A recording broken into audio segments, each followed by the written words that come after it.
Buenas noches. Hola, buenas noches Buenas a todos. noches. Vamos a esperar un par de minutos que se pueda conectar más gente y vamos a iniciar.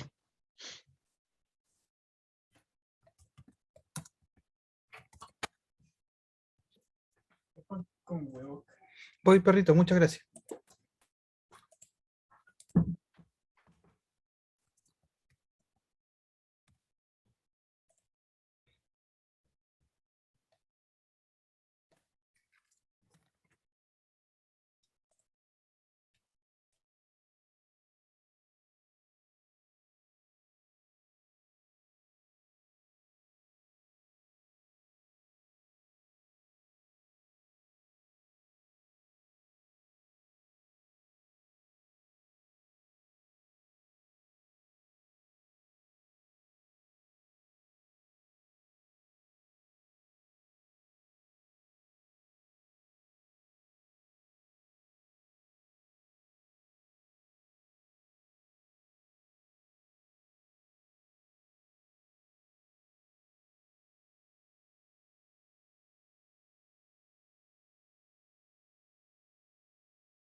Ya, mis hermanos, bueno, muy buenas noches a todos, todas.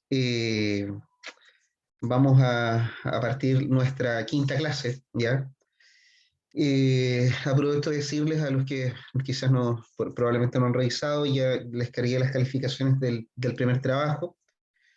Este fin de semana les cargaré las calificaciones del mapa conceptual y ya nos queda lo último. Simplemente recordar que también deben realizar los cuestionarios, ya que los cuestionarios básicamente lo que tienen es una especie de control de las lecturas que han realizado, ¿ya? Y los trabajos que se entregan tienen una función un tanto más reflexiva, permitirles a ustedes indagar en cuestiones que les han llamado la atención, ¿ya? Bueno, vamos a partir esta clase con una oración. Le voy a pedir al hermano Víctor Torres que nos pueda colocar delante de la presencia de Dios en esta instancia. Hermano Amén. Víctor. Amado Padre, primero que nada te queremos dar las gracias por este día, porque nos has permitido disfrutar de lo que ha sido la jornada de hoy. Sabemos que estamos quizás cansados, pero en ti encontramos las fuerzas para seguir y seguir avanzando e ir aprendiendo en lo que hemos estado acá durante estos meses.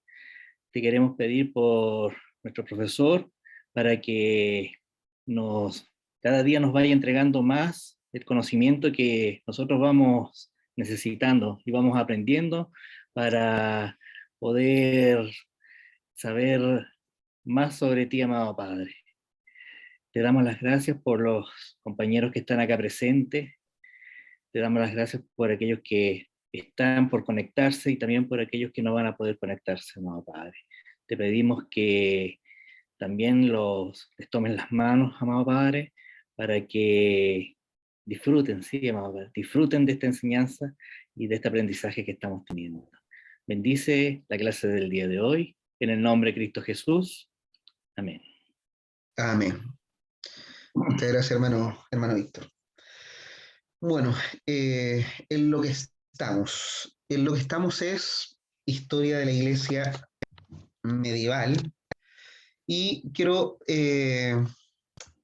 bueno, me voy a mover hasta donde estábamos. Hemos revisado varias cosas. Voy a ir hasta donde quedamos la semana pasada.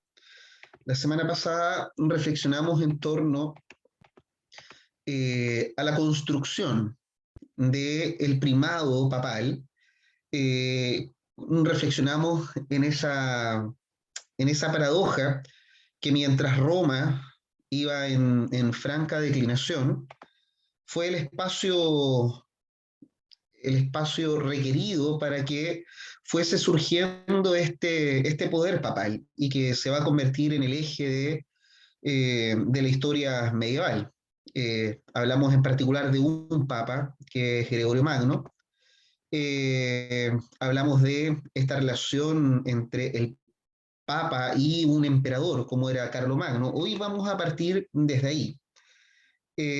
Pero recordarles también que terminamos la clase la semana pasada con una aproximación al Islam. Son cuestiones que ustedes han leído. Yo les cargué en la semana 2 textos, ¿ya?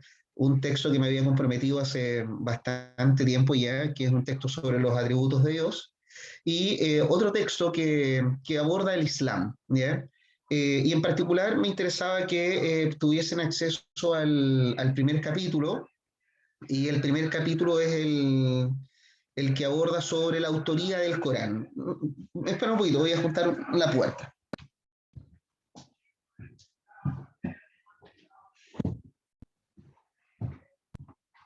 Andan vendiendo afuera con micrófono fuerte. Pescada, eso están vendiendo. Aquí viene alguien más. Bueno, hablamos de la expansión del Islam y ahí nos quedamos, ¿ya? Si tienen a bien y si pueden, revisen al menos el primer capítulo del texto del Corán. Es muy interesante indagar y conocer eh, un poco de cuáles son los fundamentos de esa religión que sigue vigente hasta el día de hoy. Y que no es menor en términos de la expansión territorial que tiene. Quiero partir desde acá, para no olvidar, ¿ya? Para no olvidar respecto a cuál es el rol de la Edad Media. Mientras preparaba esta clase durante la semana, en realidad el fin de semana, el domingo, me encontré con un muy buen texto que lo tenía olvidado, y es de unos historiadores protestantes, y quise traerlo justamente para que no perdamos el foco, ¿ya? Y para que no nos olvidemos que cuando uno habla de historia, no es hablar de hechos sueltos, ya no es hablar de anécdotas, no es hablar de príncipes, reyes, emperadores, papas más, papas menos, sino que hablamos de una serie de fenómenos que van teniendo cierto sentido. Eh, Quiero recordarles que durante la Edad Media o la Edad Media es una época que dura 10 siglos, que es de carácter transitoria. Eh, y yo creo quería reflexionar o partir hoy día la clase de hoy día, reflexionando en cosas que ya habíamos hecho, como por ejemplo, en que al parecer la misión trascendental de este periodo de la historia fue discernir, en cierto sentido, discernir si el cristianismo era capaz de satisfacer las necesidades del nuevo contexto, de las nuevas naciones. Como ustedes muy bien saben, la Edad Media se inicia con un mundo totalmente nuevo. El Imperio Romano desaparece y aparecen una serie de reinos nuevos, los reinos bárbaros. Y el cristianismo logró satisfacer las necesidades que tenían esos pueblos. Por otra parte, también recordarles que fue durante la Edad Media en donde se logró resistir a una serie de herejías, se logró resistir a una serie de escuelas filosóficas, que las vamos a abordar de nuevo porque me interesa que las tengamos presentes. Pero fue la Edad Media y la organización del cristianismo en una institución la que permitió derribar esas herejías hasta el día de hoy, la mayoría totalmente derribadas. Por otra parte, no se olviden que la Edad Media y la Iglesia Católica en la Edad Media, es el único puente entre la cultura antigua y la cultura nueva.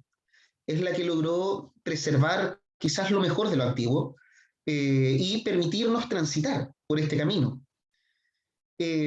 También es lícito decir que en este periodo la Iglesia Católica, lo que vamos a ver hoy día, tiene que ver con la decadencia moral de la Iglesia.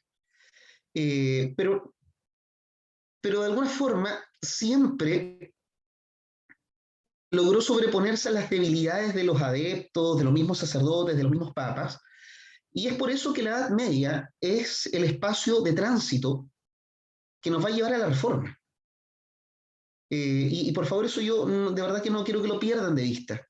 El puente que nos va a permitir llegar a la reforma, que nos va a permitir conectarnos con este movimiento de reforma que tiene su cúspide en Martín Lutero, porque Martín Lutero es el que es la cúspide, pero de todo un movimiento que es mayor. Pero tiene que ver con esta lógica, tiene que ver con la Edad Media. Y hay algo que siempre va a servir de espejo. Yo siempre le digo a los estudiantes que a veces nuestra doctrina cristiana nos coloca un ideal de vida que nos permite caminar hacia él. Es lo que la teología reconoce como la búsqueda de la santidad. Caminamos hacia ella. Y no es un camino fácil, sin duda que no. Y en eso los referentes son fundamentales. Y en eso yo quiero señalarles que la Iglesia Católica nunca perdió el referente, con lo cual no quiero decir que siempre se comportó de esa forma. De hecho, la mayoría de las veces no se comportó según el referente. Pero el espejo que tenía era la simpleza de la Iglesia Apostólica. Y cuando la Iglesia Católica comienza a vivir en función del boato, en función del lujo, en función de la expansión territorial, en función de todos los quehaceres terrenales, va a haber alguien que la va a llamar a que se mire ese espejo y que dé cuenta, que se constate cuán lejos estaba de ese espejo. Y bueno, volviendo a lo que yo les contaba, que me topé el fin de semana con un par de historiadores protestantes, quise traerles esa cita. La cita tiene que ver con el... Perdón, voy a admitir a alguien. La cita tiene que ver con el sentido de este curso. La cita tiene que ver con cuál es el sentido que le hemos querido entregar a esta historia de la Iglesia 2. Dice que la obra especial de la Iglesia medieval fue el guiar al género humano en su transición. Es un espacio de transición de las ideas limitadas de los paganos a la civilización y cultura protestante. Estudiamos historia medieval en un diplomado de teología porque este es el tránsito. Y este tránsito tiene cosas buenas, tiene muchas cosas malas. Y hay que irlas observando y pesando en su justa medida. Entonces quería partir la clase con esta reflexión o con este recuerdo. Este es el sentido que tiene estudiar historia medieval, ¿ya? Es el espacio de tránsito. Hay un historiador protestante que es Baur, que termina diciéndonos toda época de la historia, toda época de la historia eclesiástica, debe considerarse como un periodo de transición. Y ahí recordarles que estamos hablando siempre de la historia salutis, de la historia de la salvación. Esta historia termina con ese magno evento. Termina con la salvación de la Iglesia de Cristo. Por lo tanto, desde ahí, Baur tiene mucha razón cuando dice, ojo con eso, toda época de la historia eclesiástica la podemos considerar como un periodo de transición. Este es uno, el que nos conecta con la Iglesia apostólica y con la Reforma protestante. Entonces, eso por favor no lo olvidemos. Dicho eso, entremos en materia y aquí los voy a llevar a algo que ya habíamos realizado. Quiero llevarlos nuevamente a la figura de Carlomagno. Pero quiero que lo reflexionemos en esta clave. Cuando Carlomagno asiste al Papa, cuando el Papa lo premia con la corona imperial, lo que se está estableciendo es una especie de hermandad entre el papado y el imperio. Hay una hermandad que parte de manera clara entre ambos actores, pero que se va a ir perturbando o que se va a ir pervirtiendo. Quería mostrarle este cuadro que es de la coronación de Carlomagno, justamente porque es un punto de inflexión en la historia de la Iglesia. No Pipino, no Carlos Martel, sino que él. Porque si uno va a Carlos Martel fue fundamental, porque fue el que logra detener en la batalla de Poitiers en el 732 después de Cristo el avance de los musulmanes. Reconocemos ese acto, lo reconocemos como una gestión relevante. Si no se hubiese detenido el avance de los musulmanes hubiesen llegado al corazón del cristianismo o de la cristiandad. Luego reconocemos la asistencia que le presta Pipino el Breve al Papa para liberarlo de esta amenaza que eran los lombardos en el territorio italiano. Y ahí reconocemos que el Papa le entrega la corona y lo confirma como rey de los francos. Pero es con Carlomagno donde se produce el punto de inflexión. Porque no solo lo confirma como rey de los francos, lo confirma como el emperador de la cristiandad. Establece y eleva a Carlomagno como el señor de señores de la cristiandad. Y ese es el punto de inflexión que yo quiero que por favor lo planteemos o lo leamos en la clave de una hermandad. De una hermandad. Carlomagno, quiero que hablemos un poquito de él para que por favor entendamos cómo se va gestando esta hermandad y cómo nos va a ir llevando a entender el proceso de enredos, de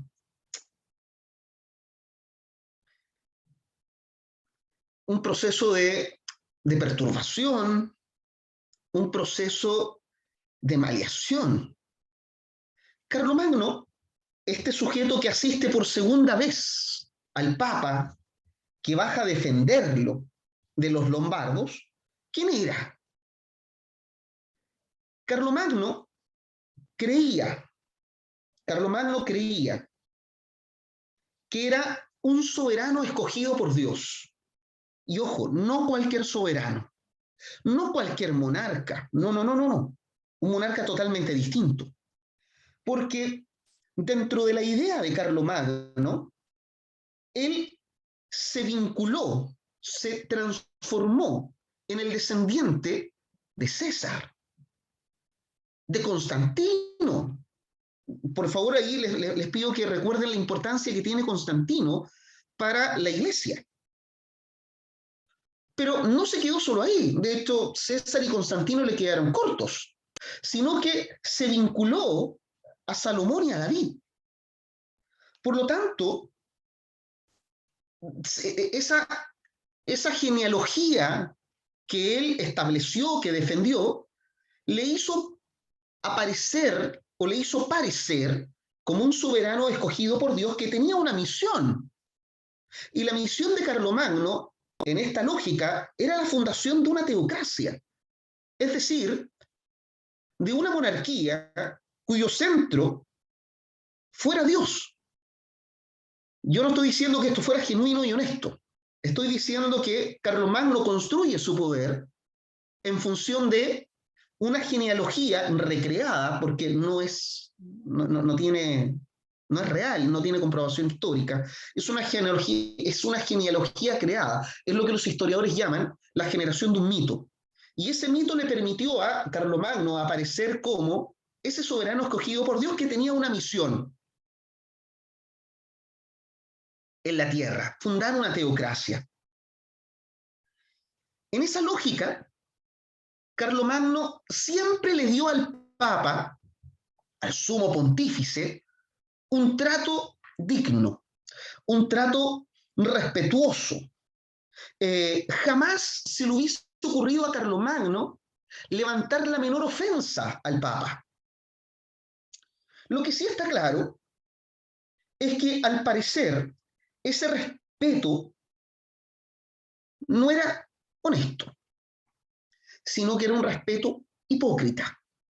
Lo que Carlomagno quería era el apoyo, el respaldo de una autoridad tan fundamental en Occidente como la figura del Papa.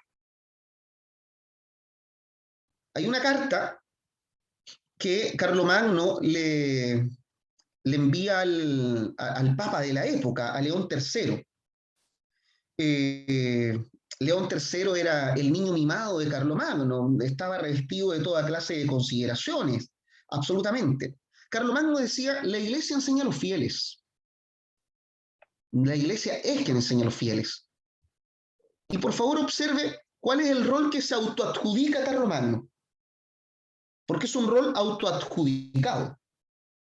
La Iglesia enseña a los fieles y yo, Carlomagno, el emperador, estoy obligado a defenderla. Y no solo defiendo a la Iglesia, no solo defiendo al Papa, no solo defiendo los territorios que le entregó Pipino el Breve al Papa, sino que es mi misión aumentar la grey. Es mi misión blandir la espada para abrirle camino al cristianismo.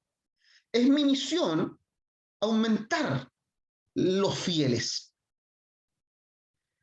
Bueno, yo les recuerdo que, producto del gran favor que hace Carlomagno por segunda vez al Papa de defenderlo de estos molestos lombardos que asediaban Roma, León III, como una devuelta de mano al gran favor prestado por Carlomagno, le va a entregar no solo la confirmación de ser el rey de los francos, sino que le entrega nada más ni nada menos que la corona imperial. Y ahí vuelvo a decir, lo convierte en un señor de señores, lo convierte en el señor de los reyes, de todo monarca, o todo monarca que exista en Europa Occidental, queda subordinado a esta figura del emperador que ha sido elevado a esa magistratura por el poder espiritual que lo representa el Papa. Lo que está acá, justamente el 25 de diciembre del año 800, es un extracto del discurso de León III ante la catedral, cuando corona a Carlomagno como el emperador.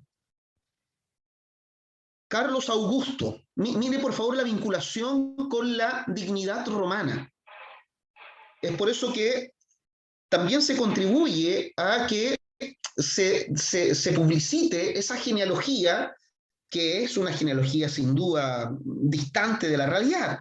Carlos Augusto, emperador grande y pacífico, Dios, en cuyo nombre te corono, yo, representante de Dios, en cuyo nombre te corono, le pido que te preste larga vida y que te dé victoria sobre todos tus enemigos. Y por favor, eso conéctelo con esto. Lo que está acá, conéctelo con el punto 4. Todos los enemigos deben ser subordinados al poder de Carlomagno, en tanto que los enemigos de Carlomagno son los mismos enemigos que de la Iglesia. Los enemigos de Carlomagno son los enemigos de la Iglesia. Carlomagno se ha comprometido a defenderla. Los enemigos de la Iglesia son los mismos enemigos que debe asumir este emperador. ¿Y cómo le responde Carlomagno al Papa? En la misma ceremonia. Dios mediante, he de cumplir con el sagrado deber de la Santa Iglesia de Cristo, en contra de los ataques de los gentiles y de las desolaciones de los incrédulos. Ellos son mis enemigos. La he de defender, además aceptando todo aquello que es de fe. Vos, Santo Padre, debéis por vuestra parte levantar las manos al cielo, como lo hizo Moisés, e implorar sobre mí y el ejército la bendición de Dios. Yo quise extractar estos pedacitos de las cartas que se dan en la ceremonia de coronación, por favor, para que tengamos una idea del grado de hermandad que se genera entre el papado y el imperio. Hay un pacto entre la Iglesia y el Estado, este supraestado. Y ese es el gran punto de inflexión que debemos observar en la historia medieval y que va a ser la causa de la debacle que va a tener que va a tener Roma, que va a tener el Papa, que va a tener la Iglesia Católica. A veces sentarse al lado del poder o estar tan vinculada al poder terrenal termina sacando la vista de donde debe estar. ¿Cuáles son los peligros de la hermandad? No se olviden de la hermandad entre la Iglesia y el imperio. La hermandad entre el papado y el emperador. ¿Cuáles son los peligros de esta relación? Porque los va a tener. Los va a tener. Por una parte, el primer peligro es que en la hermandad, mientras viva León III y Carlomagno, la hermandad no tiene problema. Es una hermandad bastante respetuosa. Hipócritamente o no, es una hermandad que permite que las funciones estén sin intervenciones de un poder respecto del otro. Pero Carlomagno muere. Y a Carlomagno le suceden sus hijos. Y le sucederán sus nietos y otros sujetos. Y cuando eso ocurra, van a comenzar los problemas en la hermandad. En esta alianza entre el Estado y la Iglesia. Y el primer peligro es que el poder, o ambos poderes, se van a hacer esclavos uno del otro. Uno del otro se van a hacer esclavos. Por una parte, el poder espiritual, la Iglesia, no puede prescindir de la protección de la espada. no puede prescindir. La iglesia no tiene ejército. La iglesia no tiene la fuerza física, y cuando me refiero a fuerza física organizada, un ejército para poder defenderse. Necesita de la espada del emperador. Pero por otra parte, los emperadores que van a sucederse en el poder, para tener el título de emperador, necesitan la bendición del Papa. Entonces ahí yo les pido que consideren eso. La hermandad se mantiene bien mientras existe el Papa León III y Carlomagno. No hay problema. Ambos pactaron el año 800.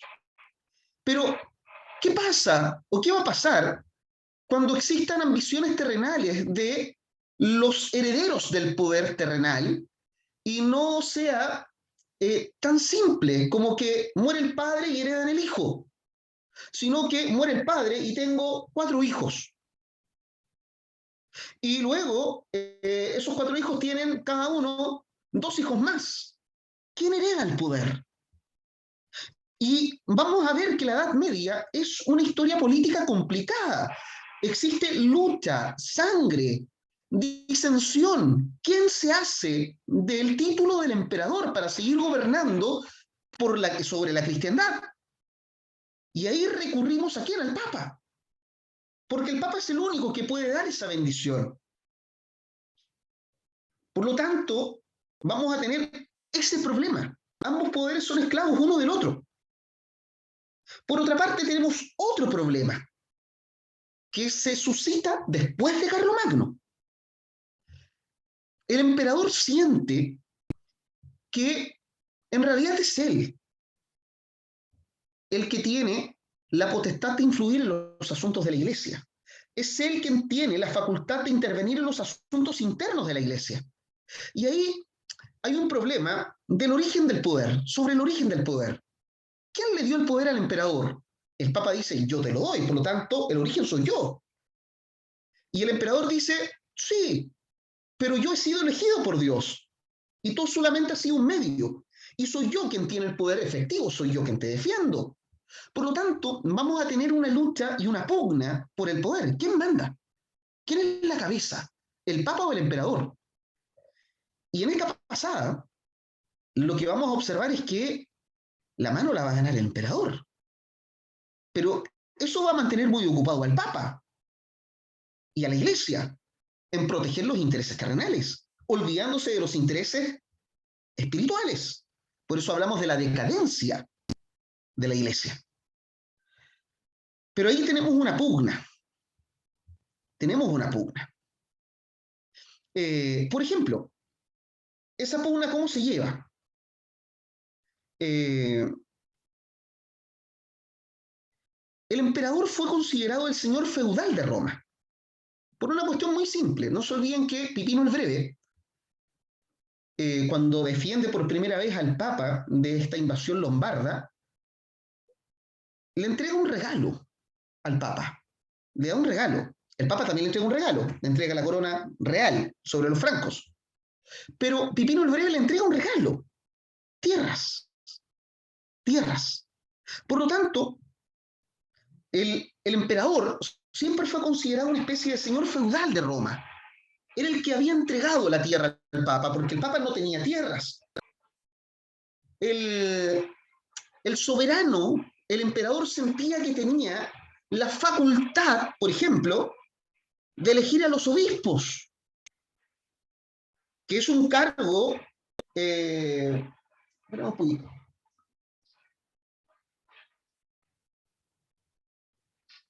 es un cargo de confianza, y que en general la iglesia siente que son ellos quienes deben nombrarlo. Pero en esta pasada es el emperador quien siente que tiene la facultad de nombrarlo. Y comienzan a aparecer los vicios, evidentemente. Y los primeros vicios que uno observa es la venta de los cargos, la venta de los cargos eclesiásticos. La venta de los cargos eclesiásticos es lo que se conoce como la simonía, lo tienen que haber leído. La simonía es la venta de los cargos eclesiásticos, la venta al mejor postor.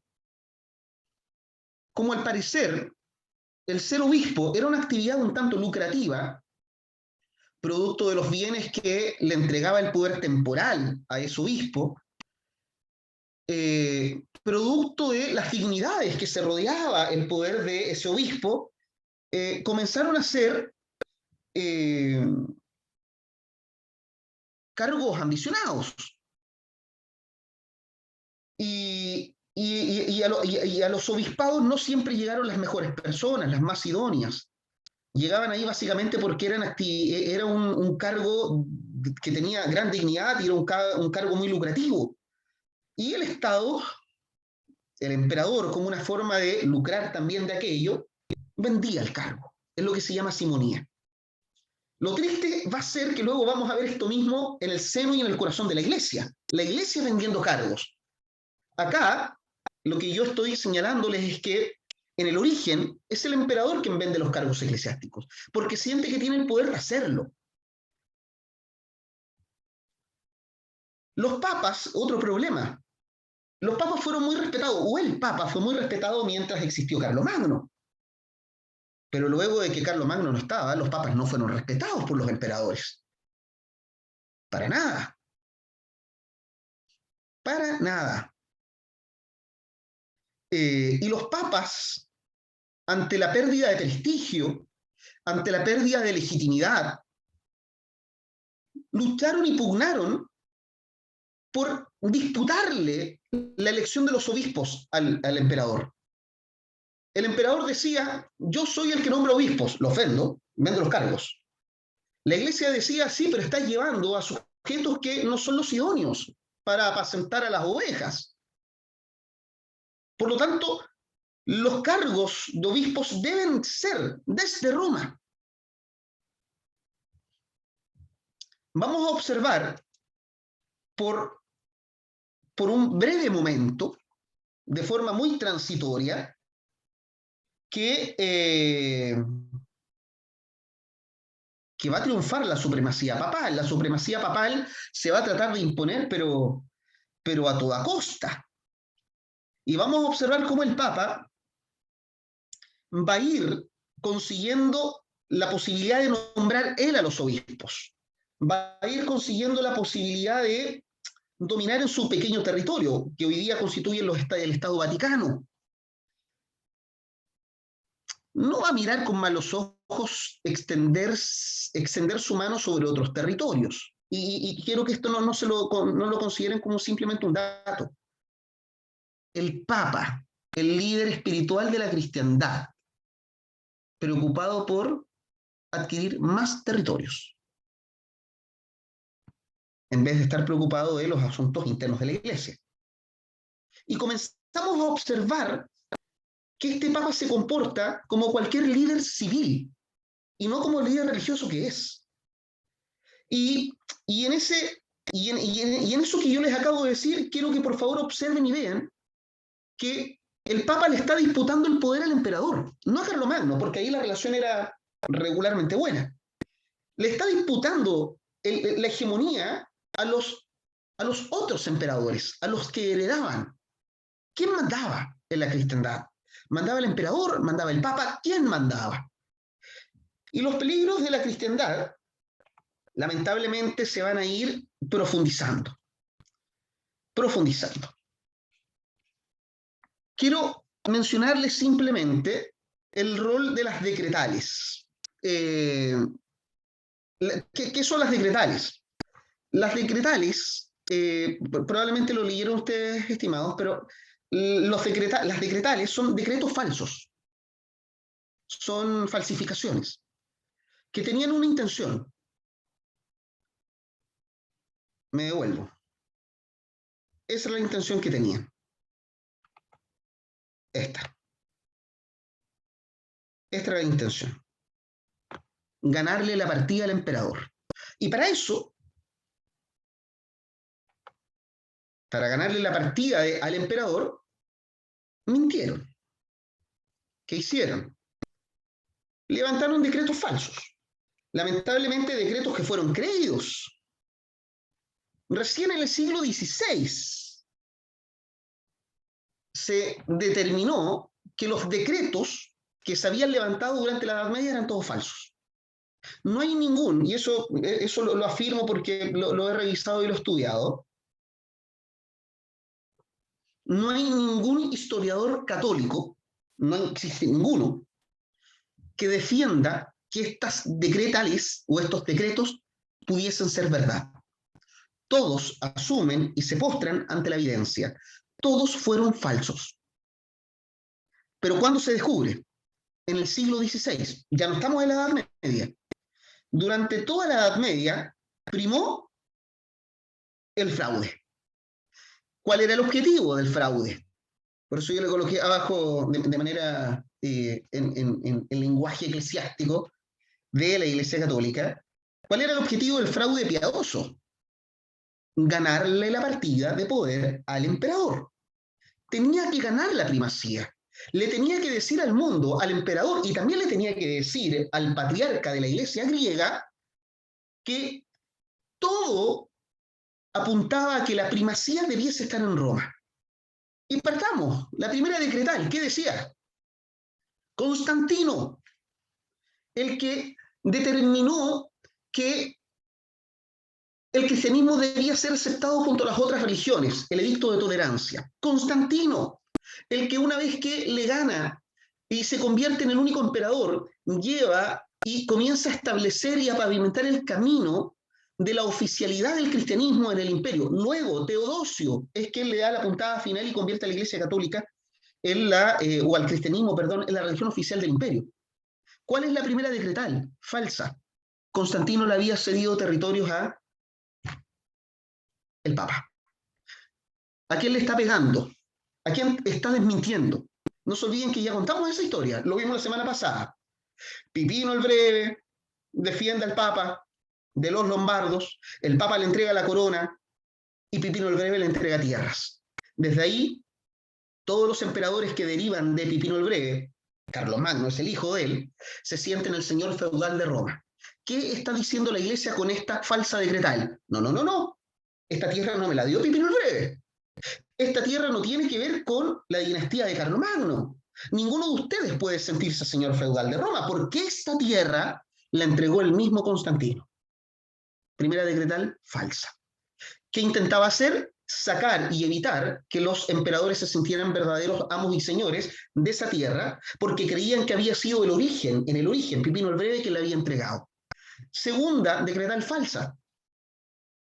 Las autoridades primitivas en Roma siempre estuvieron ajenas a cualquier jerarquía externa. Nunca hubo autoridad en la Iglesia que estuvo sometida a autoridad civil, menos autoridad sometida en Roma a la autoridad griega. Segunda decretal, falsa. ¿Por qué era falsa? Porque el Imperio Romano de Oriente seguía existiendo. Y por más que no tuviese poder efectivo para controlar Occidente, seguía siendo el imperio, seguía siendo el emperador. Tercero, la Iglesia tiene el deber de protegerse a sí misma y a sus ministros. ¿Quiénes son los ministros? Los obispos. ¿Qué le está diciendo a el poder civil? A los obispos los nombro yo. No los nombras tú. Los obispos deben salir del seno de la Iglesia y soy yo el encargado de colocarlos y protegerlos. Eso lo está diciendo. Esa decretal nunca existió. Cuarto, los obispos no deben ser sufragáneos de los metropolitanos. ¿Quiénes son los metropolitanos? Se los digo de inmediato. El metropolitano es el líder de la Iglesia en un determinado estado. Es como el arzobispo, ¿ya? Por ejemplo, el metropolitano en general era un cargo eclesiástico civil y era nombrado por el poder temporal. Y lo que decía la Iglesia Católica era que los obispos nombrados por la Iglesia no debían obediencia a los metropolitanos, que eran nombrados por el emperador. Los obispos le deben obediencia solo a Roma. No existe esa decretal tampoco. Los procesos, los juicios, a eso se refiere, contra un sacerdote, no son ante el poder civil, no, son ante el Papa, solo ante el Papa. y nunca ante un metropolitano, que era una autoridad civil eclesiástica nombrada por el emperador. Los juicios son ante el Papa. Ahí está el origen del derecho canónico, por si acaso. Un derecho especial para los sacerdotes y para la Iglesia Católica. Y eso es lo que les ha permitido hasta el día de hoy a muchos sacerdotes acusados de, y comprobados, sentenciados, no acusados, sentenciados por abuso sexual, cumplir condena encerrados en un monasterio y no en una cárcel, como el resto de los civiles. Defendieron esa prerrogativa de ser juzgados por ellos mismos y no por el poder civil. Por lo tanto, otra decretal: juzgados eclesiásticos solo para sacerdotes. Los sacerdotes no pueden ser juzgados por ningún otro juzgado, solo pueden ser juzgados por instituciones eclesiásticas. Y ahí vemos de nuevo cómo se va urdiendo la idea y la fortaleza del derecho romano, del derecho canónico, que tiene mucho de romano por lo demás en todo caso. Quien insulta a un sacerdote, otra decretal, está muy interesante. Quien insulta a un sacerdote, insulta nada más que menos a Dios. Y por eso se le tenía tanta pleitesía a los sacerdotes. Por eso se le ocultaban y se le tapaban todos sus crímenes. Porque se le infundió tal miedo a la gente que cualquier profusión de algún juicio pudiese ser entendido como una literal ofensa hacia Dios. Porque Dios, decía la decretal, Dios ama a los sacerdotes, Dios ama a sus ministros, eso dice textualmente, Dios ama a sus ministros como a la niña de sus ojos. Los obispos, los sacerdotes, son la niña de los ojos de Dios. Quien insulta a un sacerdote, insulta al mismo Dios. Y eso permite que los sacerdotes en esta época y el Papa en esta época sean verdaderos seres intocables. Nada los puede ensuciar. Y por eso delinquían, por eso tenían una vida bastante dispendiosa. Algunos, no todos, para ser justos, no todos, pero eso se tapaba, eso no salía a la luz pública, porque pudiese ser muy tenue la línea entre el juicio concreto y real a una calumnia, y el poder estaba con ellos. Así que era muy difícil comprobarle algo a un sacerdote, cuya palabra valía más que la de cualquier sujeto. Mire, por favor, la decretal número 8, que a mí me parece increíble. Para acusar a un obispo, el obispo está vendiendo los cargos, el obispo no está cumpliendo con la orden de celibato, el obispo es pendenciero, el obispo es dado a embriagarse, el obispo es dado al juego, el obispo presta dinero. Para acusar a un obispo necesitas 72 testigos. Está difícil conseguir eso. Cuando le tenían pavor a hablar mal de un sacerdote, porque eso se sentenciaba de inmediato como una ofensa al mismo Dios. Por lo tanto, caramba, que era difícil acusar a un obispo, porque estaban protegidos. Y por otra parte, solo el Papa puede llamar a los sínodos. Los sínodos los podía convocar, que es la reunión de sacerdotes, para tomar decisiones, los podía convocar también el emperador. Y ahora lo que está diciendo el Papa al imperio es: no tienes esa potestad, solo la tengo yo. Bueno, todas esas decretales fueron en beneficio de la Iglesia católica. ¿Le sirvieron a la Iglesia católica? Sí, le sirvieron a la Iglesia católica. ¿La protegió? ¿Las decretales protegieron a la Iglesia católica? Sí, la logró proteger. ¿Le entregó el primado de manera transitoria? Sí, se lo entregó. Pero las decretales son falsas. Se descubre que son falsas en el siglo XVI. Y reitero, no existe ningún historiador católico que hoy día defienda que esas decretales pudiesen siquiera ser verdad. No existe, ¿de acuerdo? No existe ninguno. Bueno, este poder que fue consiguiendo la Iglesia le fue permitiendo pararse como la gran defensora de las herejías, no la defensora de las herejías, perdón, la fue levantando como la gran defensora de la fe cristiana que tenía la facultad de juzgar todas las herejías, todas. Aquí yo les quiero recordar algunas, porque esto de alguna forma también lo revisamos, pero también es para indicarle y para que no olviden que aquí pasaron cosas de orden teológico también. Y la Iglesia Católica en eso fue fundamental, votó varias herejías. Profesor, disculpe, Dígame. quería hacer una consulta en relación a lo anterior que mostró, no sé si con relación a las falsas decretales, si usted dice que son falsas, que está comprobadas que son falsas, entonces, ¿por qué los puntos 6, por ejemplo, y 7 se usan hasta el día de hoy? ¿Lo usa la Iglesia Católica? Por ejemplo, los juzgados eclesiásticos que usted mencionaba que hasta el día de hoy están vigentes, por decirlo así. Sí, están vigentes hasta el día de hoy, el derecho canónico sigue vigente hasta el día de hoy, pero hoy los sacerdotes no tienen fuero, es decir, pueden ser condenados también por la Iglesia Católica y paralelamente por la justicia civil, ¿ya? El derecho el derecho canónico en particular, y todos los derechos van generando cierta costumbre, ¿ya? De hecho, la costumbre es una fuente formal del derecho. Y la costumbre acá tiene mucho que ver.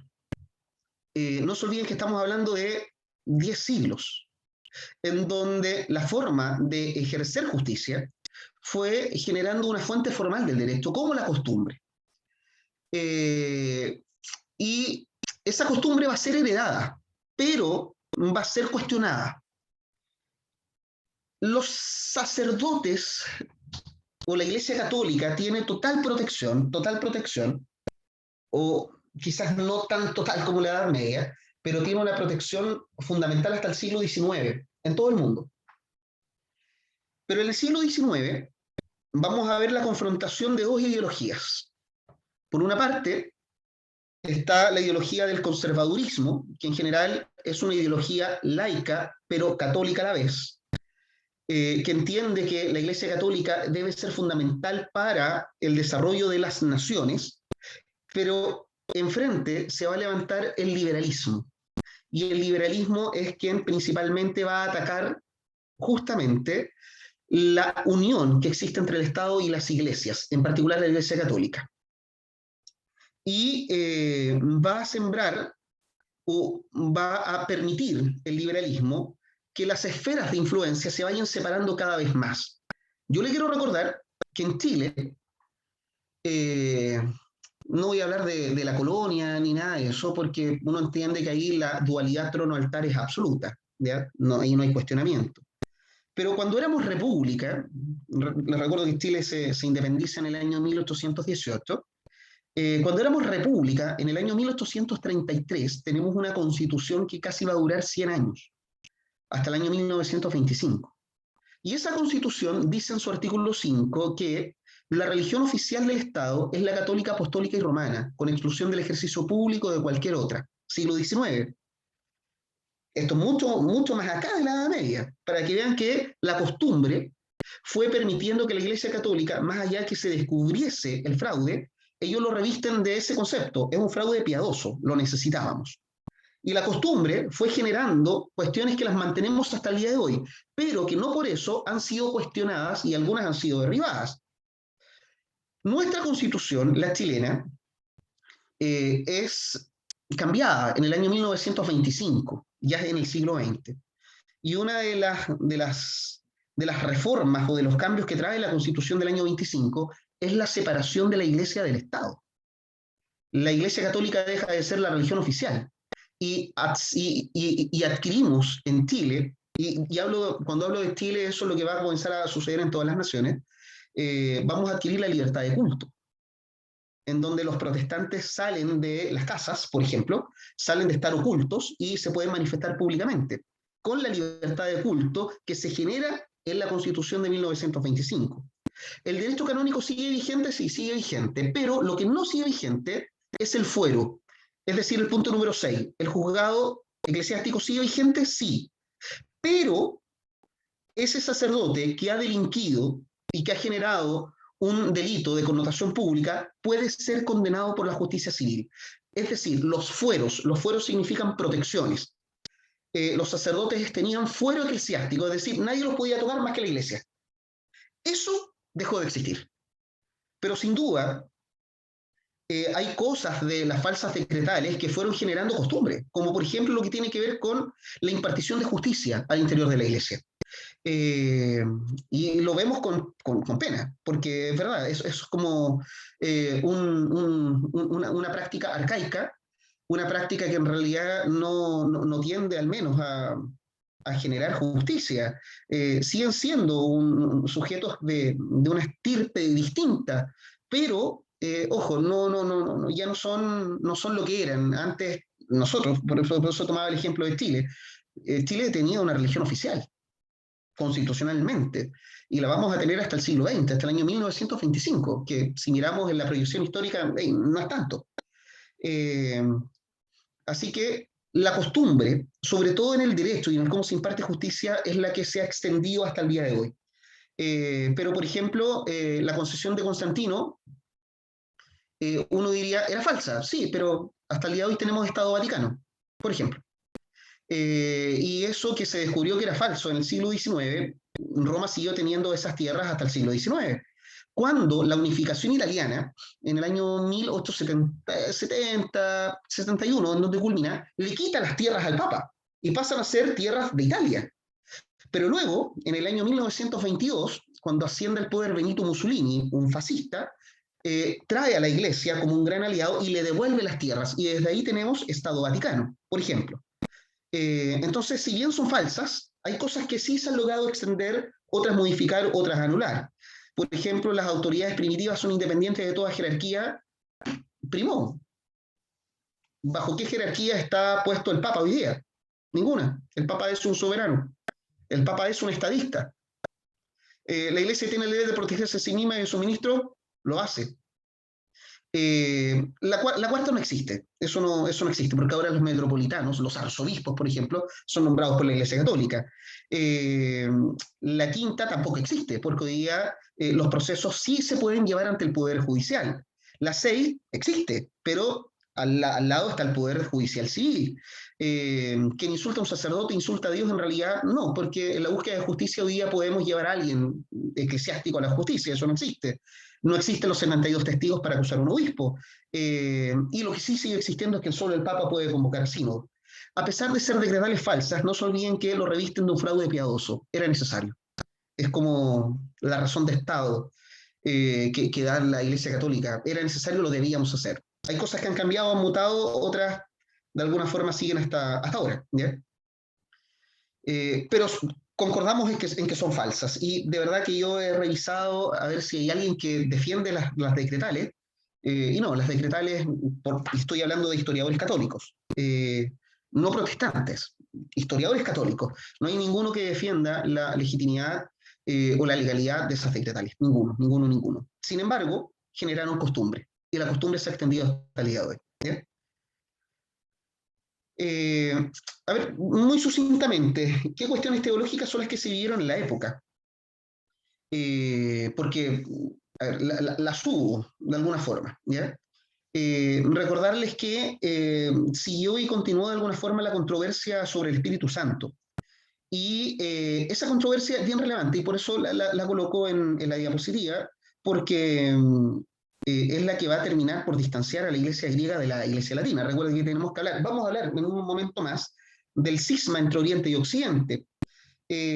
Por ejemplo, la iglesia griega, o la iglesia oriental, creía en realidad que el Espíritu Santo solo procedía del Padre. El Espíritu Santo solo procede del Padre. Afirmar eso significa votar a la Trinidad. O afirmar eso significa que Cristo no es de la misma naturaleza del Padre, si es que el Espíritu Santo solo proviene del Padre. Y como ustedes saben muy bien, la Iglesia Latina defiende el dogma de la Santísima Trinidad. Es decir, el Espíritu Santo no solo procede del Padre, sino que también procede del Hijo, ¿ya? Así que eso es lo primero que se logra imponer. Al menos se logra imponer bajo la vía de la separación. Vamos a tener el cisma entre Oriente y Occidente, y esta es una de las causas. Por otra parte, no se olviden también de que en la época va a aparecer esta corriente del adopcionismo, que decía que Jesucristo era una persona que tenía dos naturalezas, ¿ya? Una divina y una humana. Sin embargo, solo había adoptado la naturaleza humana. Como un padre adopta a un hijo, lo que había hecho esta naturaleza divina era simplemente adoptar a ese cuerpo humano, a esa naturaleza humana, vulnerando un poco lo que creemos hasta el día de hoy.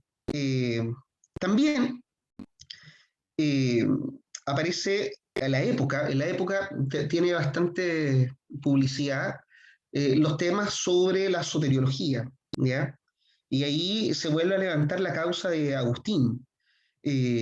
Agustín, les recuerdo que uno de los temas, no polémicos, pero en el fondo que sí generan ruido hasta el día de hoy, es lo que tiene que ver con la predestinación. Agustín declaró que Dios determina el número de los que han de ser salvos, pero respecto a los inicuos, San Agustín no decía nada, o lo que pudiésemos interpretar es que Dios no decide nada respecto a quienes no han elegido creer en Él. No se manifiesta respecto a los inicuos. Pero en la época aparece Gottschalk, ¿ya? Y aparece el concepto de la predestinación doble. Es decir, Dios escogió quiénes son salvos y Dios escogió ya quiénes son los que van a la muerte eterna. Y eso va a ser una lucha, una pugna que va a haber contra Gottschalk, evidentemente. Porque defender la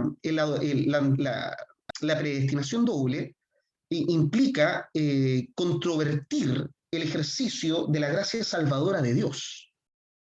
Entonces, vamos a tener también un conflicto teológico entre San Agustín, muerto ya, estoy hablando de Agustín pervive hasta el día de hoy. De esto ustedes hicieron un trabajo, Agustín pervive hasta el día de hoy. Pero ahí vamos a tener un enfrentamiento entre las enseñanzas de Agustín y la doble predestinación de Gottschalk. Por otra parte, cuestión que habíamos señalado también, la Cena del Señor o la Eucaristía, específicamente respecto a la controversia por la transubstanciación, que en la Cena del Señor el vino y el pan se transformaban literalmente en la sangre y el cuerpo de Cristo. Eso no es que se adoptara así nomás y que no causara polémica. La transubstanciación es un tema complejo para la Iglesia Católica y para la Iglesia Oriental. Van a conflictuar por ahí.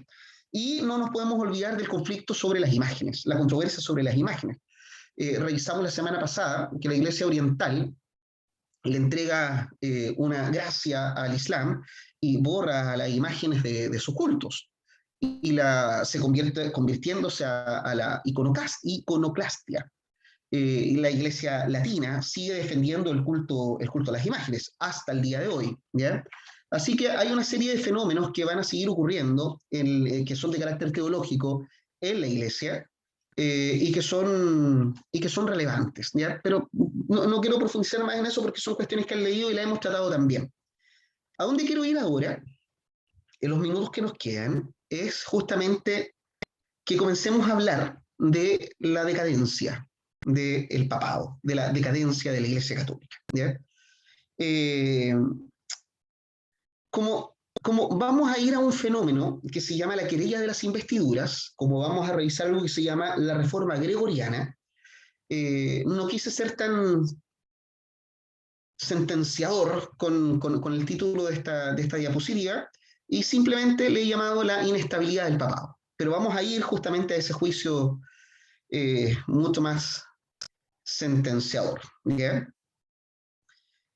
El reinado de los papas, porque esos son, al menos en esta época eran unos verdaderos reyes, el reinado de los papas nunca ha sido una cuestión muy estable.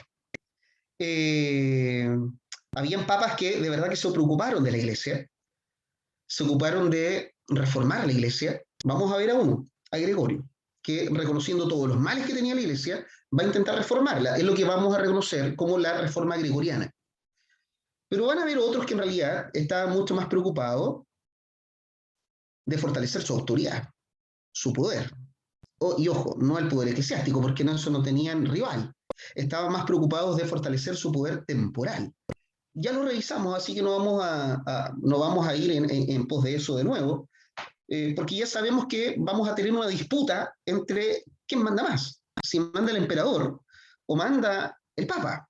Y vamos a tener, lamentablemente, a muchos papas concentrados en fortalecer esa autoridad terrenal antes que la espiritual. Vamos a observar también papas que son muy virtuosos. Gregorio I, Hildebrando es otro. Hay ejemplos. Hay un libro que yo les recomendé en la primera clase que se llama La historia de los papas, ¿ya? Entre el reino de Dios y algo de las pasiones terrenales. Y de alguna forma es muy ilustrativo respecto a personajes que son importantes en la historia. Pero por otra parte, vamos a tener a una serie de papas más bien inclinados al mal, que no van a tener ningún escrúpulo en comportarse depravadamente, por ejemplo, para ser elegidos, porque ser papa era no solo ser el gran pastor que dirige las greyes, que dirige a la iglesia hacia la salvación. No, en esta época ser papa era ser un rey, y con todas las dignidades y riquezas que le asisten a ese rey. Por lo tanto, vamos a ver un nivel de depravación justamente en función de las elecciones. Hay un dato que probablemente lo leyeron, o si no lo leyeron, bueno, se los comento. Existe algo que dio vuelta en la cabeza de muchos historiadores, que era la dirección. De hecho, hay una película muy interesante de eso, de que hubo una mujer siendo papa, la papisa Juana. La papisa Juana era parte de la mitología, lo cual atentaba un poco contra la lógica que tenía la Iglesia Católica para elegir a los papas. Respecto a la papisa, hay que decir que la primera vez que se menciona su existencia es por ahí en el siglo XIII, fines de la Edad Media.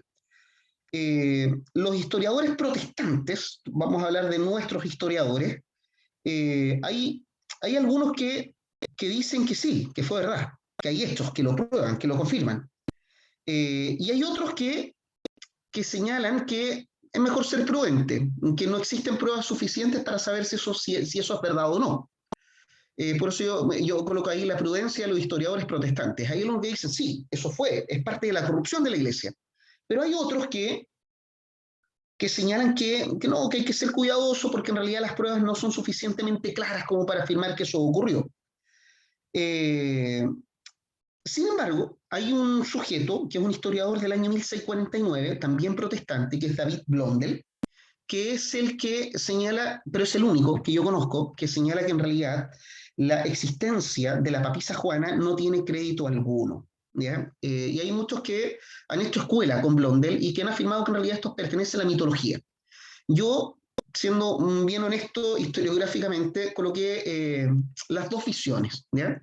David Blondel dice, no hay crédito, esto no existió, pero existe una buena camada de historiadores protestantes que dicen, cuidado, no existen pruebas suficientes para afirmar que eso ocurrió o no ocurrió, pero ante la no existencia de pruebas contundentes, mejor no decir nada, ¿ya? Entonces, pero se los dejo, ¿ya? Se los dejo como un dato de la mitología o de la realidad, pero que contribuye a entender esa inestabilidad o esa corrupción del papado, ¿ya?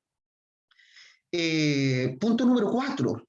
Existe una degradación moral. O sea, básicamente y simplemente decirles que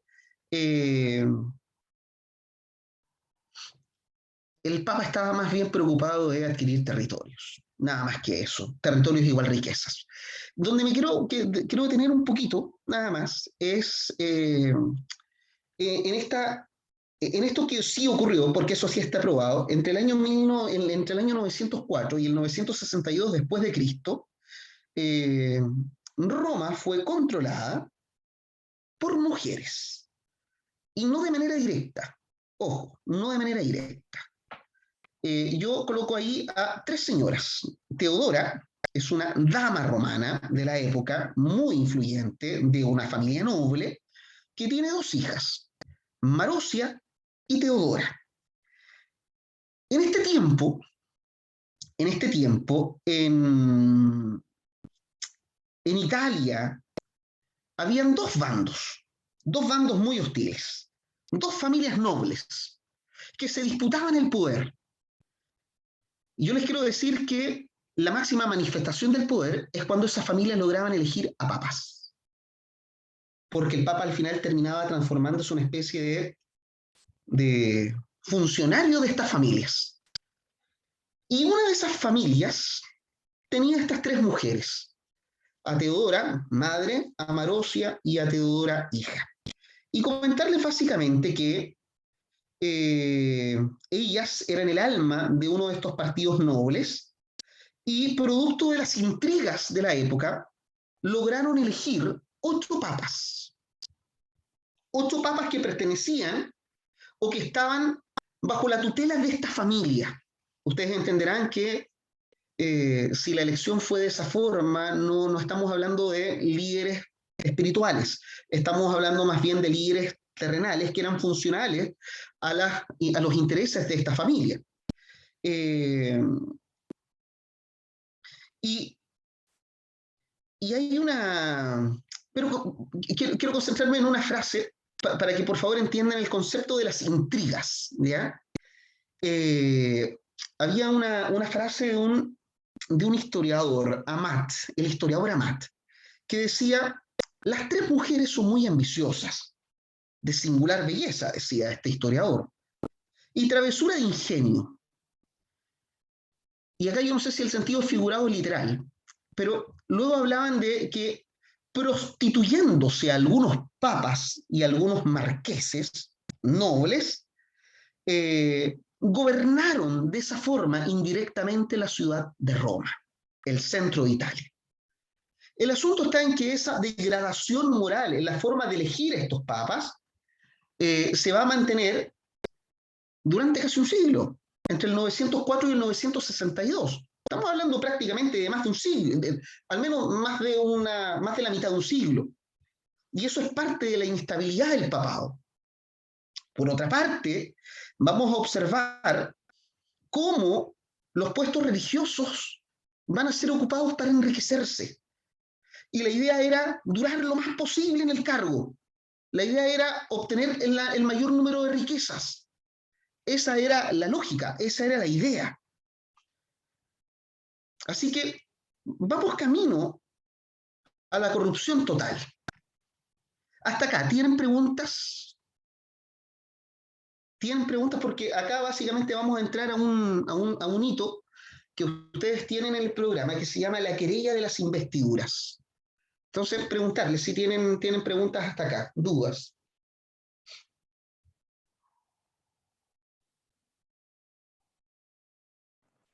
Si no, Profesor, sí, dígame. no, solamente cuando usted hizo mención de la simonía, acá noté yo que es la venta de los cargos eclesiásticos por medio del emperador, ¿cierto? Sí, así es.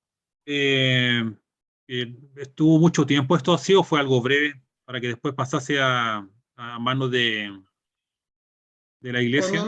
Cuando no los vende la iglesia, a ver, cuando no los vende el emperador, los va a vender la iglesia, ¿ya? Pero eso se va a extender hasta el año 1076 aproximadamente, ¿ya?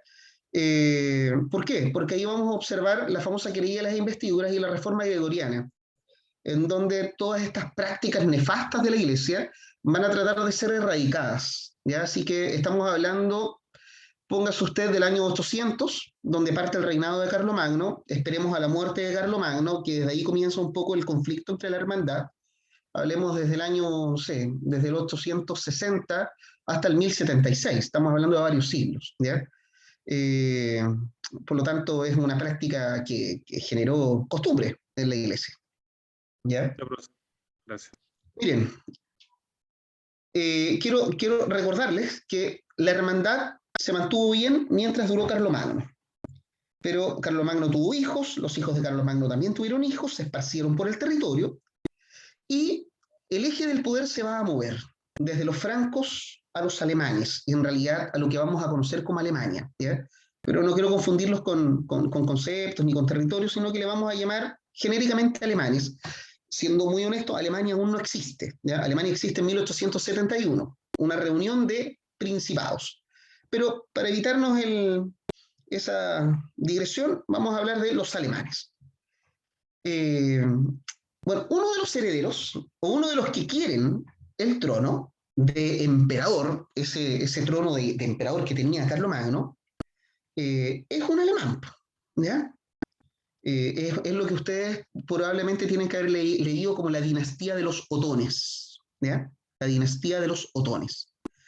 Y por ahí aparece uno, que es Enrique I, que lo que quiere es ser emperador. Pero para eso requiere necesariamente que el Papa lo invista. Y si el Papa no lo inviste, no es emperador. Entonces, ¿cómo hacer para saltarme al Papa y convertirme en emperador? Igual, esa era la jugada de los alemanes. Y los alemanes van a encontrar que la mejor fórmula es movilizar la idea de que no es necesario que el Papa entregue la corona imperial.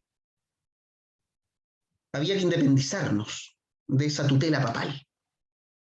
¿Se acuerdan que les había dicho que uno de los problemas de la hermandad era que ambos poderes se hicieron esclavos uno del otro? Los alemanes tratan de romper esa esclavitud, porque claro, no les conviene esa esclavitud. Hoy día quiere ser emperador Enrique I y no tiene la anuencia del Papa. Él sabe que no lo va a hacer si es que el Papa no lo corona. Por lo tanto, busquemos una alternativa. Independicémonos del Papa. Independicémonos del Papa. Pero no era tan fácil. No era tan fácil. Por una parte, el Papa requiere de la espada del emperador. El Papa necesita que alguien lo defienda. No tiene ejército, tiene tierras. Puede ser invadido. Y necesita la espada del emperador. Pero por otra parte, el rey, en este caso Enrique I, necesita que el Papa apruebe su reinado, su imperio. ¿Cuál es el peligro de independizarnos del Papa? Hay un peligro, y que es el peligro de la excomunión. La excomunión es la expulsión de la iglesia. Eso es la excomunión. El Papa decreta que ese rey está expulsado de la iglesia. Y alguien podrá decir, da lo mismo. No, no da lo mismo para la época. Porque estamos hablando de la cristiandad, en donde es creencia que solo podemos obedecer a un rey o a un monarca cristiano. Si el rey excomulga, si el rey es excomulgado por el Papa, lo primero que se rompe es el lazo de fidelidad entre los súbditos y ese rey. Por eso no es tan simple, ¿ya? Si el Papa excomulga a Enrique I, significa entonces que los súbditos de Enrique I no le pueden prestar obediencia, porque solo podemos obedecer a un rey o emperador o príncipe cristiano. Por lo tanto, el peligro de la excomunión está ahí, sobre la cabeza de los reyes. Y era el arma que tenía el Papa. Y lo que vamos a observar entonces es una pugna por la ascensión al trono. Y múltiples reyes, Enrique I entre ellos, múltiples reyesuelos, buscando el patrocinio del Papa. Eso querían, buscar el patrocinio del Papa. ¿Qué pasó? Esto es muy anecdótico. ¿Qué pasó? Enrique I levantó un Papa. Este Papa me va a aprobar a mí. Otro levantó otro Papa. Este Papa me va a aprobar a mí. Y luego otro anhelante al trono levantó otro Papa. Este Papa me va a aprobar a mí. El problema está en que vamos a llegar al momento en donde vamos a encontrarnos con varios papas, al menos con 3 papas a la vez. ¿Cuál es el Papa real? ¿Cuál es? ¿Quién rige? ¿Y cuál papa más escandaloso en su vida privada? Pero vamos a observar una serie de papas nombrados o levantados por estos emperadores buscando la bendición de esos papas, que vamos a tener un gran conflicto. Hay que resolverlo. ¿Cómo se resolvió? Enrique III, alemán, fue invitado como árbitro a solucionar el tema entre estos papas. Llega Enrique III con la mejor intención y soluciona el tema. Y se va Gregorio VI, Benedicto, Silvestre. Benedicto IX le había entregado la posibilidad a Silvestre. Se van todos esos papas y se elige un nuevo papa. Se elige a Clemente II. Y mira lo que va a pasar. Clemente II, por el favor concedido, porque no se olviden que levantar a alguien a ser papa era convertirlo no solo en el líder espiritual de la Iglesia latina, era convertirlo en un rey. Entonces Clemente II, por el favor concedido por Enrique III, le entrega la corona imperial. Lo mismo que había hecho León III con Carlomagno, ahora lo hace Clemente II con Enrique III. Y tenemos de nuevo otro emperador unívoco sobre la cristiandad. Son dos momentos en la historia política eclesiástica de la Edad Media. Uno con Carlomagno, la otra con Enrique III. ¿Cuál es el problema? Porque esto está lleno de problemas. Hablar de la Edad Media de esta época es hablar de problemas. ¿Cuál es el problema? Al Papa que vino no le gustó que el emperador volviese a sentir lo mismo que habían sentido los otros emperadores, que invadieran su esfera de poder. El emperador interviniendo en los asuntos eclesiásticos. Y hay un sujeto que no le gusta, que lo desagrada por completo y que va a hacer todo lo posible por evitar esto. Y estamos en presencia entonces de la querella de las investiduras, que es un tema, un tópico que al menos por programa yo debía tratar con ustedes. Eso es lo último que vamos a tratar por el día de hoy y nos vamos a quedar ahí. La querella de las investiduras. Hildebrando, les debe sonar. Hildebrando es Gregorio VII. ¿Ya? Hildebrando es un sujeto relevante en la historia de la Iglesia. Es el que va a liderar la reforma gregoriana, es quien va a hacer un diagnóstico súper cruento de la Iglesia. Uno diría que es un papa honesto en ese sentido. Bueno, Hildebrando va a ser elegido papa. Es un tipo que genera liderazgo dentro de la Iglesia. De hecho, cuando sale elegido este señor, la Iglesia celebra. San Pedro lo ha elegido. Es como la especie de eslogan de la elección de Hildebrando o Gregorio VII. ¿Y qué quiero decir con eso? Gregorio VII lo que hizo fue reunir las voluntades dentro de la Iglesia para luchar con esta intervención del poder temporal, pero por otra parte reunió voluntades para limpiar la Iglesia. Y vamos a ir a esto, y con esto ya nos vamos a ir quedando. La querella de las investiduras va a enfrentar al poder temporal con el espiritual. Los va a enfrentar. Ahora, guerras de por medio. Con esto nos vamos a quedar, probablemente no alcancemos a verlo todo, pero voy a tratar de ser muy sucinto con lo que les debo señalar. Gregorio VII es el Papa Hildebrando. Ya no estaba Enrique III en Alemania, estaba Enrique IV. Y estos dos señores se enfrentan. Enrique IV le pide a Gregorio VII la aprobación imperial. Ya se había muerto Enrique III, por lo tanto ahora ascendía al poder, por herencia, Enrique IV, pero necesitaba que el Papa lo aprobara. Y en un primer momento el Papa le entrega la bendición. Absolutamente se la entrega. Tú eres el emperador. Pero ese fue el único gesto que va a tener Gregorio VII con Enrique IV. El único. Porque luego de eso, Enrique VII... Gregorio VII, el Papa, Hildebrando, mejor para no confundirnos con los nombres, Hildebrando va a tener solo un objetivo, y que es magnificar la dignidad del Papa. ¿Qué significa eso? Devolverle el poder que siempre creyó tener. Por sobre todo. por sobre la iglesia, por sobre el emperador.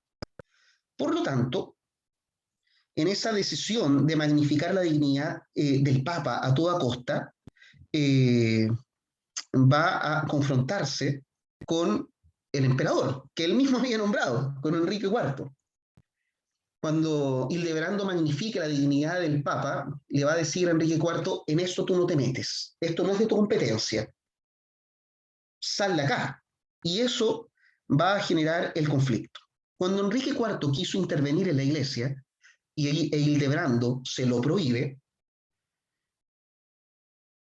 Enrique IV recibe una amenaza de parte del Papa, y esa amenaza es la excomunión. Si sigues molestándome, si quieres seguir interviniendo en los asuntos que me pertenecen a mí, que es privativo de la iglesia, entonces ten cuidado porque te puedo excomulgar. No se olviden, ¿qué es la excomunión? Es la expulsión de la iglesia, pero eso tiene una consecuencia brutal.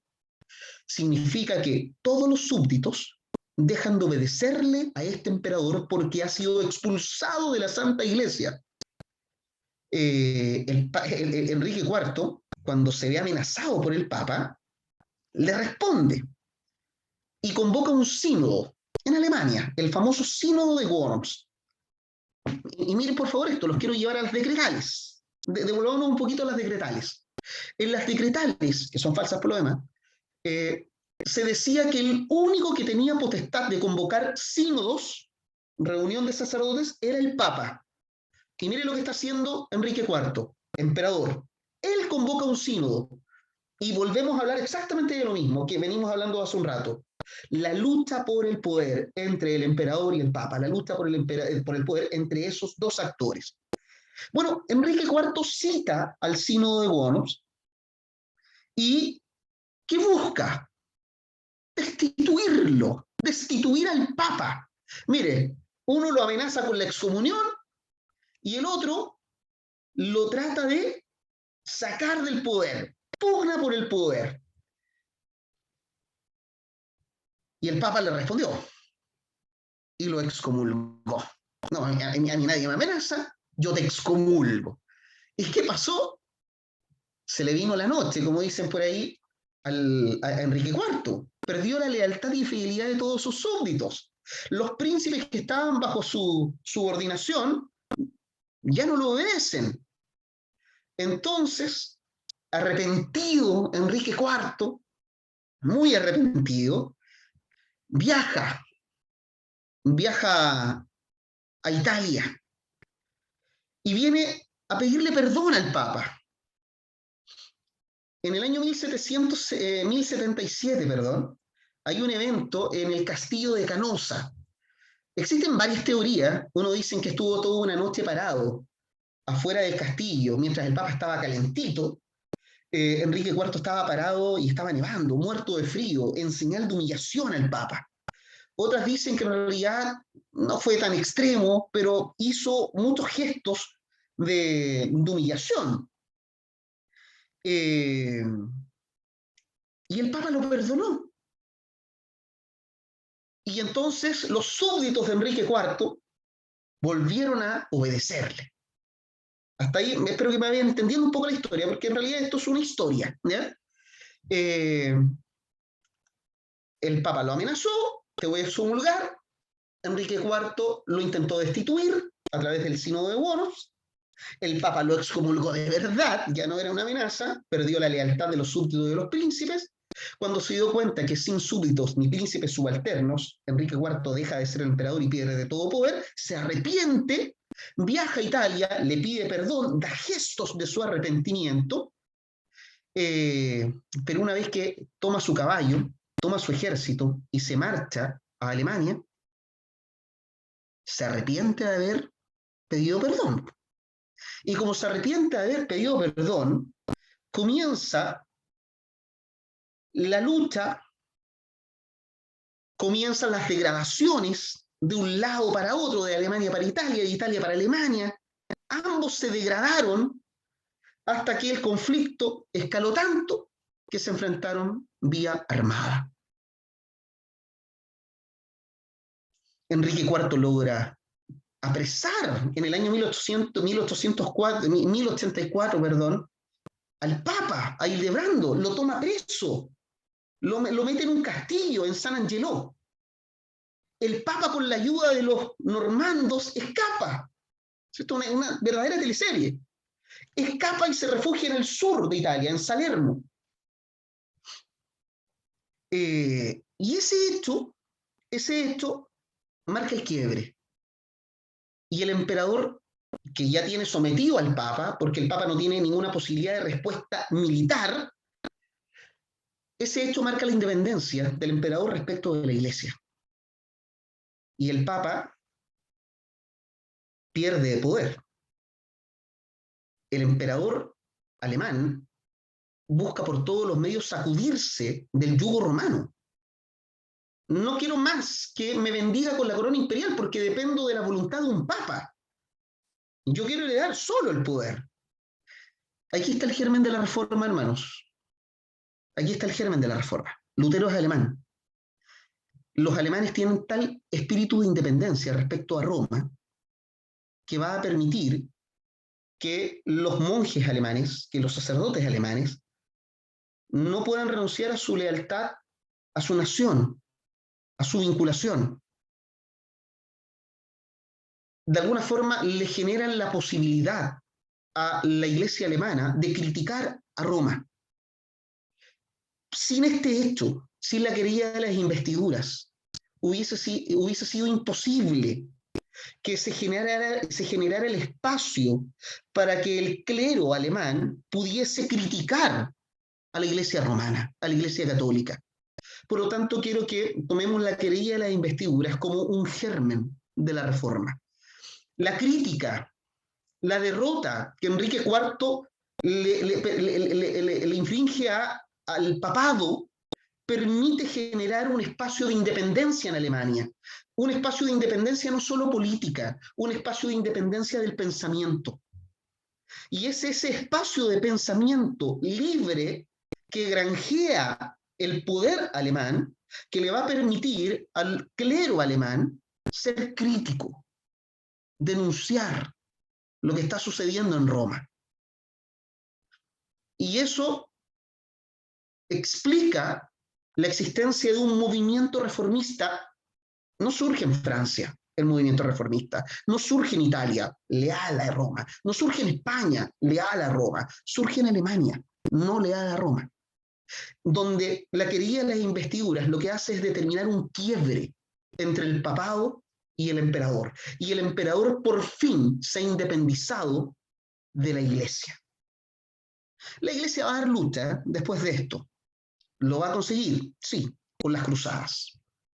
Lo va a conseguir. Va a volver a tener un puesto de poder, pero nunca más se va a lograr soldar la absoluta lealtad entre la Iglesia romana y la Iglesia alemana.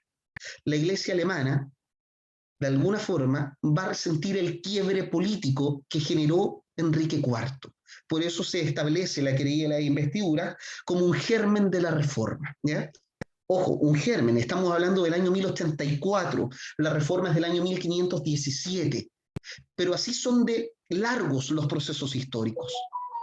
Se va sembrando, se van generando una serie de fenómenos que van condicionando los fenómenos históricos. Por eso yo les señalo que esto no son solo anécdotas, no son solo hechos sueltos, sino que son hechos con sentido. Bueno, vamos a detenernos acá. La próxima, nos quedan 2 clases. La próxima semana vamos a seguir avanzando sobre la querella de las investiduras, el cisma entre Oriente y Occidente, las cruzadas, y vamos a hablar de algunos temas que son muy puntuales que estaban en el punto, en el módulo número 3, ¿ya? Que son muy interesantes. Pero ahí hay varios temas que ustedes ya leyeron, así que hay cosas que yo voy a prescindir para poder terminar con otros procesos que tienen, desde mi perspectiva, un mayor sentido explicativo para lo que viene o lo que van a tener que ustedes estudiar en Historia de la Iglesia 3, ¿ya? Así que yo llego hasta acá, así que les abro el espacio para preguntas si es que las tienen. ¿Ya?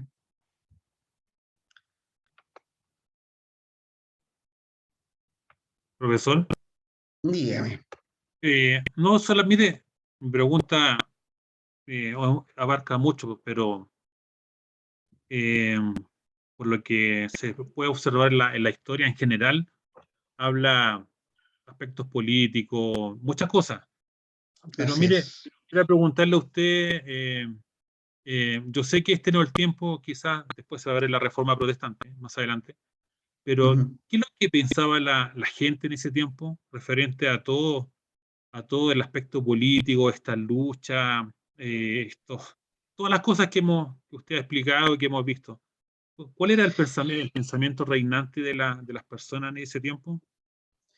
Mire, las personas en este tiempo hay que localizarlas geográficamente. La mayoría de las personas viven en el campo o son parte de una relación feudal, de una relación de fidelidad con un señor cristiano por lo demás. Las personas aquí eran absolutamente pasivas, ¿ya? De hecho, aquí no vemos actores populares o no vemos movimientos sociales que vayan en pos de una crítica a lo que está sucediendo. No, eran realmente pasivos. Lo que ocurre son pugnas, luchas entre élites, entre grupos ilustrados. Yo les comentaba hace algunas semanas atrás que el grueso de la población viviendo en el campo era una población analfabeta.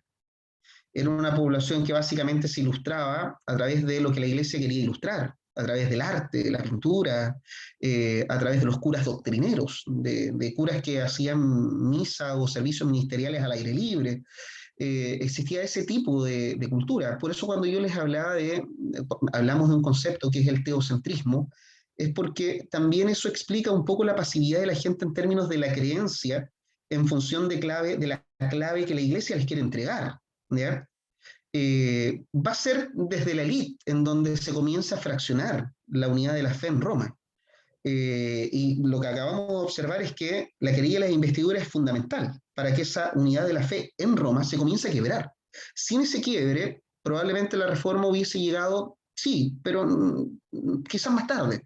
En el fondo lo que explica esto es que se da en Alemania, Lutero es alemán, se da en esta zona que tiene y resguarda cierta independencia de pensamiento, política, religiosa también respecto a Roma. Pero estamos hablando básicamente de puros fenómenos que ocurren entre la élite. La gente aquí es más bien pasiva. ¿Cuándo se da un cambio de pensamiento? A mi entender, las cruzadas van a ser fundamentales. Las cruzadas van a ser muy relevantes. ¿Por qué? Porque, mire, a grandes rasgos, los señores que van a las cruzadas son señores feudales, son los ricos.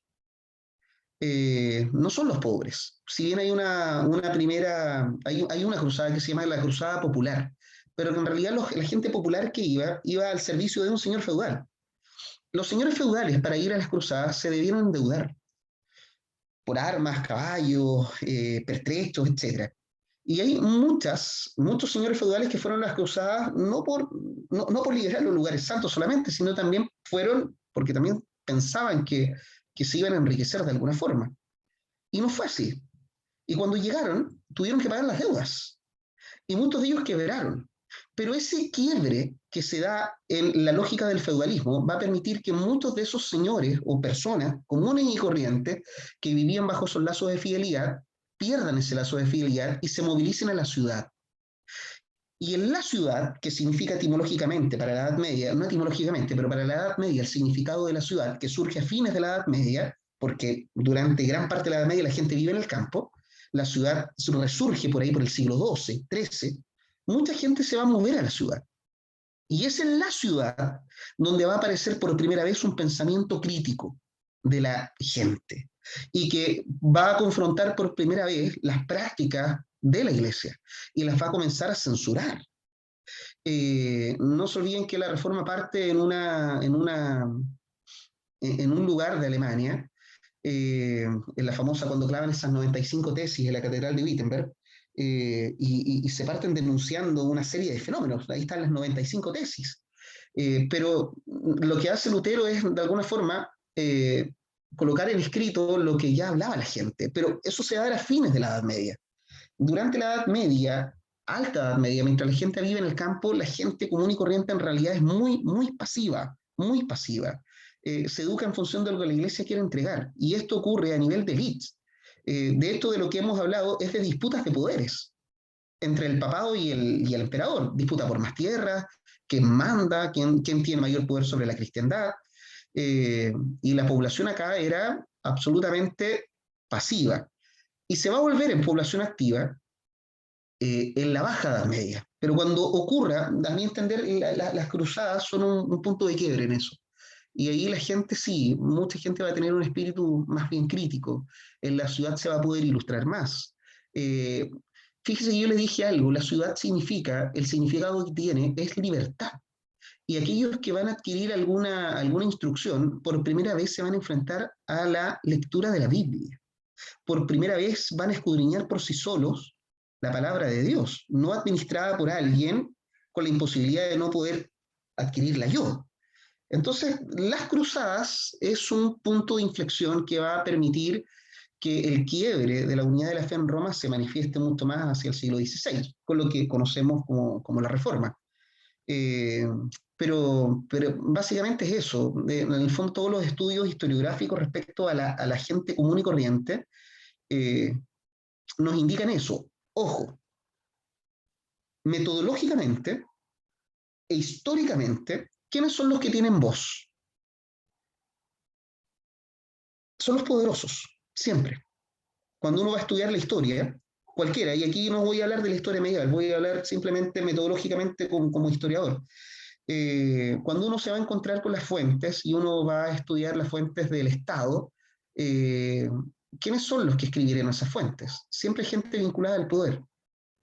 Cuando uno se va a buscar archivos eclesiásticos, ¿quiénes escribieron esas fuentes? ¿Quiénes escribieron los juicios? Magistrados, por ejemplo. La gente común no tiene voz, y al no tener voz, no generó registro. Entonces, cuando yo le digo que en general es pasiva, es en función de los estudios que hay. Pero eso no quiere decir que no existe la posibilidad de que haya existido un pensamiento crítico hacia la Iglesia Católica o crítico hacia las prácticas de la Iglesia, pero que lamentablemente, por no tener voz, no generó registro histórico. Y al no generar registro histórico, no lo podemos estudiar, son invisibles. Y existe un movimiento en la historiografía a inicios del siglo XX que le dio origen a lo que se llama hoy día la historia social. La historia social es la que se ocupa de recoger la voz de los sin voz. Y ha ido recogiendo minuciosamente ciertas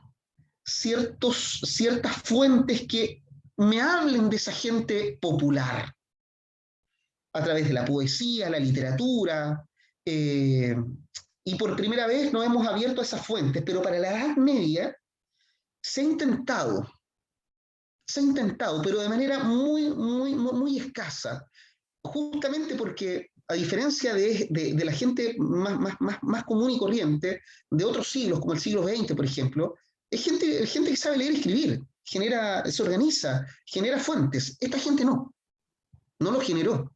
Entonces es muy difícil decir a ciencia cierta, pensaban esto o pensaban aquello. Lo que nos permite decir la historiografía actual es que eran más bien pasivos, ¿ya? Y evidentemente porque la historia medieval se ha construido con fuentes que expresan la historia de la élite, la historia de grupos dominantes, como el papado, como un rey, como un monarca. Fíjese que hablamos de los obispos. Dígame.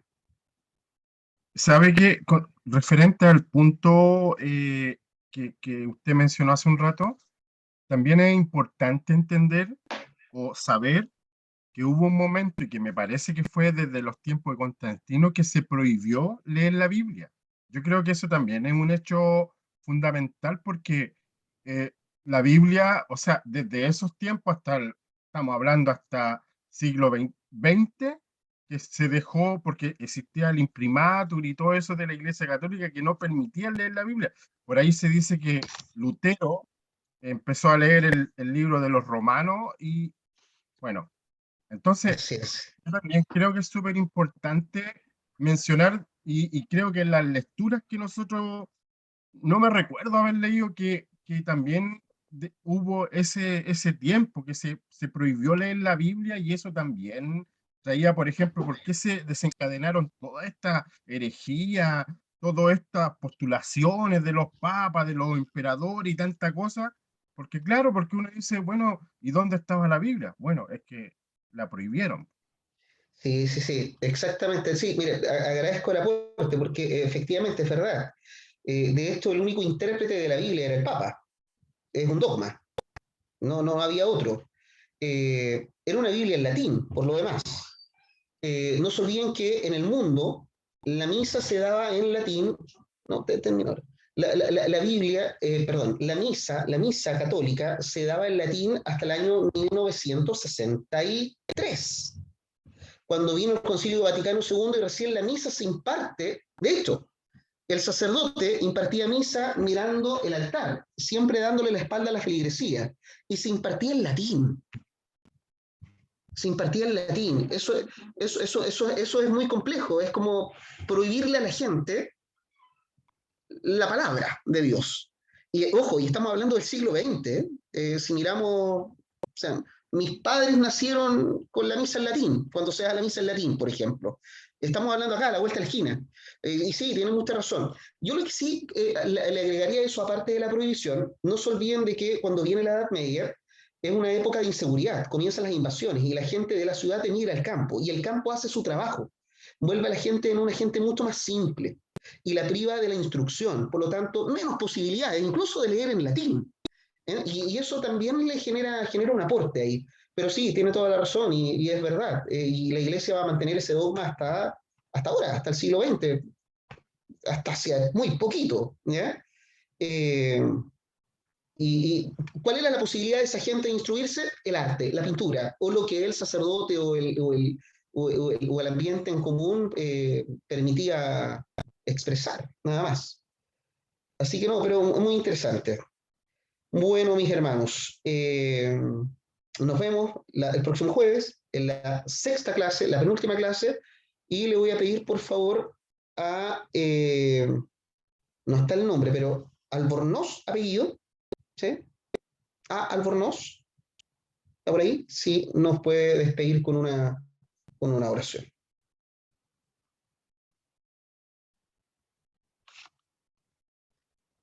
¿Está por ahí o no?